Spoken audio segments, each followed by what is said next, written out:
Hai semua, sepertinya sudah lama sejak terakhir kali kami upload video. Mungkin bagi kalian yang ngikutin channel kami, terakhir kali kami upload video itu sekitar 2 atau 3 bulan yang lalu kayaknya. Iya sih, kayaknya 2-3 bulan lalu. Nah mungkin di video kali ini kalian akan agak sedikit terdistraksi karena ya di kuku patah.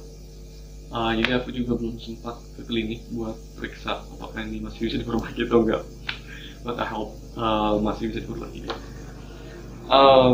Jadi ya alasan kami nge-upload video untuk waktu yang lama itu karena kami masih mahasiswa. Saya Farhan sama Opan juga kami masih mahasiswa semester 4. Jadi ya you know lah kayak gimana sibuknya mahasiswa semester pertengahan gitu.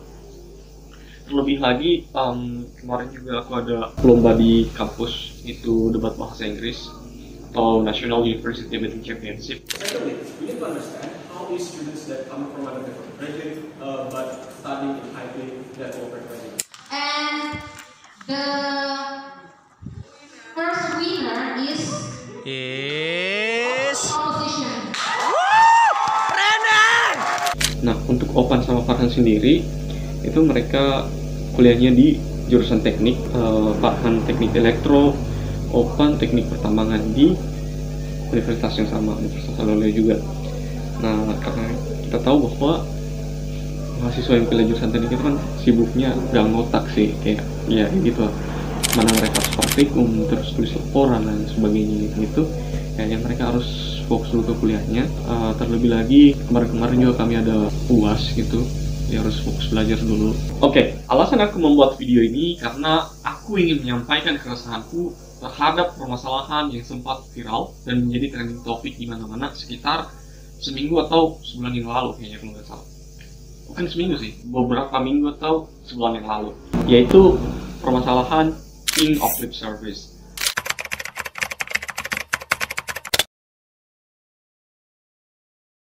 Nah, permasalahan ini terjadi antara pihak BEM UI dan rektoratnya. Nah, kenapa ini bisa menjadi masalah? Karena menurut pihak rektorat UI, ini tidak pantas karena pihak BEM UI memposting sebuah gambar di mana di dalam gambar tersebut ada foto Bapak Jokowi, kemudian menggunakan kota, dan kemudian dihiasi dengan tulisan King of Lip Service.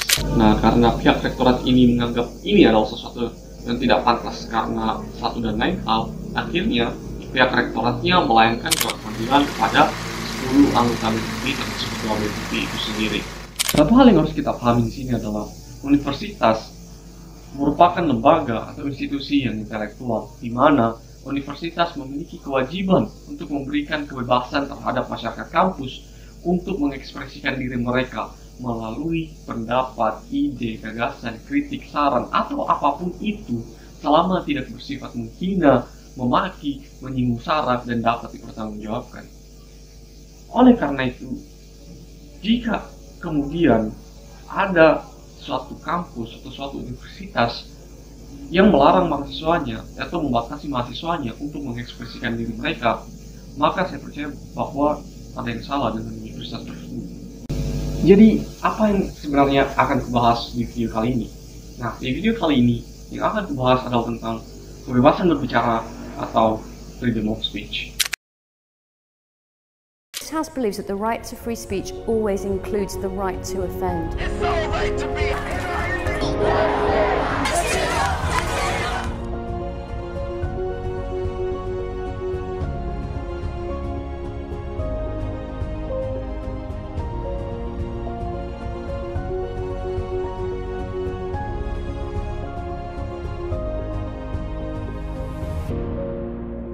and then we crossed another barrier and we allow the government to compel speech for some hypothetically compassionate reason?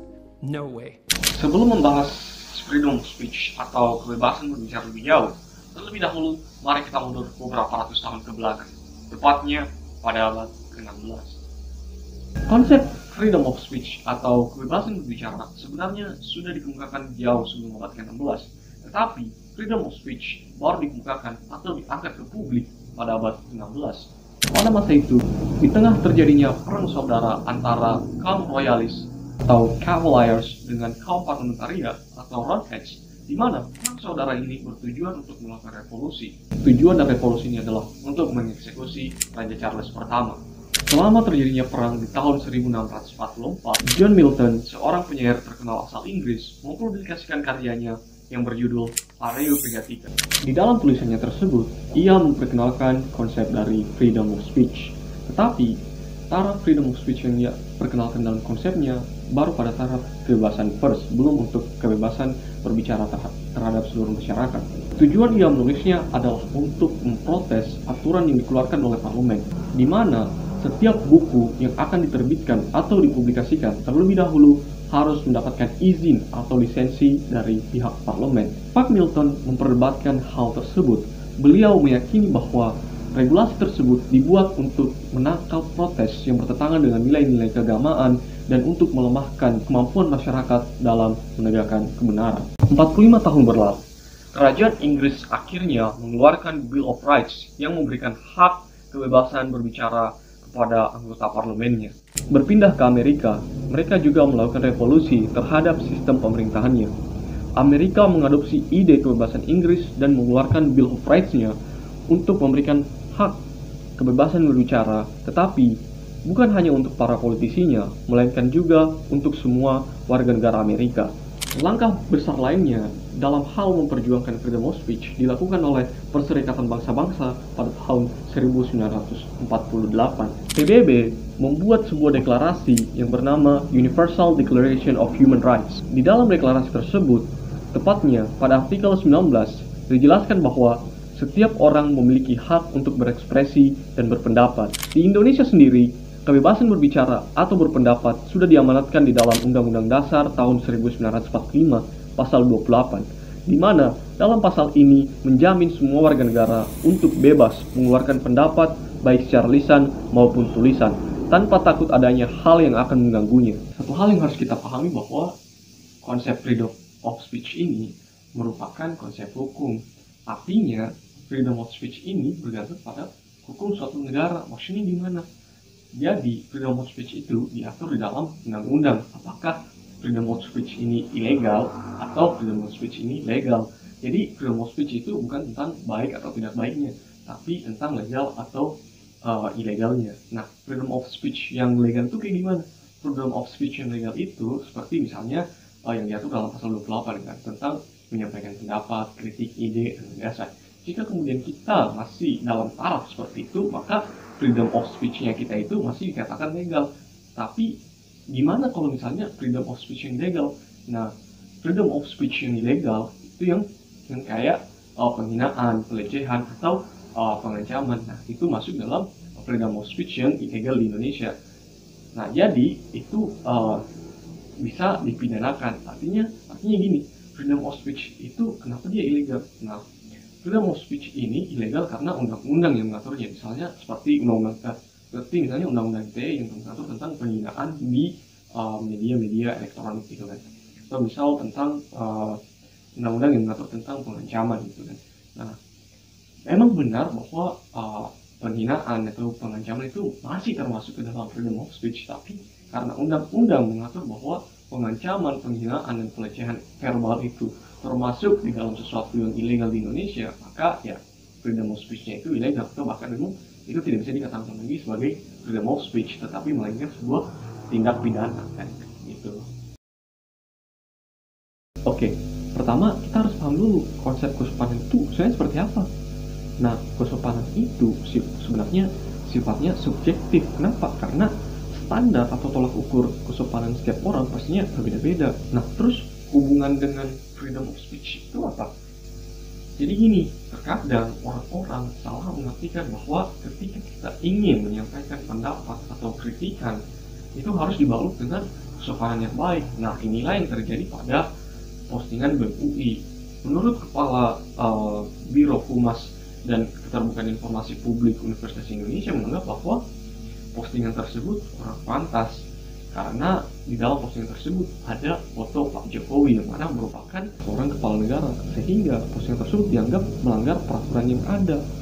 Ya, walaupun sebenarnya aku juga kurang paham peraturan yang mana yang dilanggar sebenarnya. Padahal postingan tersebut tujuannya kan hanya untuk menyampaikan kritik terhadap Pak Jokowi, karena BEM UI menganggap bahwa Pak Jokowi tidak menepati perkataan-perkataan atau janji-janjinya. Tapi sayangnya Pak Jokowi juga menanggapi permasalahan ini dengan kurang tepat. Pak Jokowi menanggapi bahwa ketika kita ingin menyampaikan kritikan itu harus dibalut dengan sopan santun. Padahal sebenarnya ketika ingin menyampaikan kritikan itu tidak perlu mengikuti yang namanya konsep kesopanan, karena balik lagi sejak awal standar atau tolak ukur kesopanan setiap orang kan berbeda-beda. Bisa jadi standar kesopanan Pak Jokowi dan standar kesopananku berbeda. Bisa jadi juga standar kesopanan yang kalian anut selama ini dengan standar kesopananku juga bisa berbeda. Nah, jika kemudian negara melarang untuk masyarakatnya atau membatasi masyarakatnya dalam menyampaikan pendapat mereka atau dalam mengekspresikan diri mereka, maka sudah pasti ada yang salah dengan negara tersebut.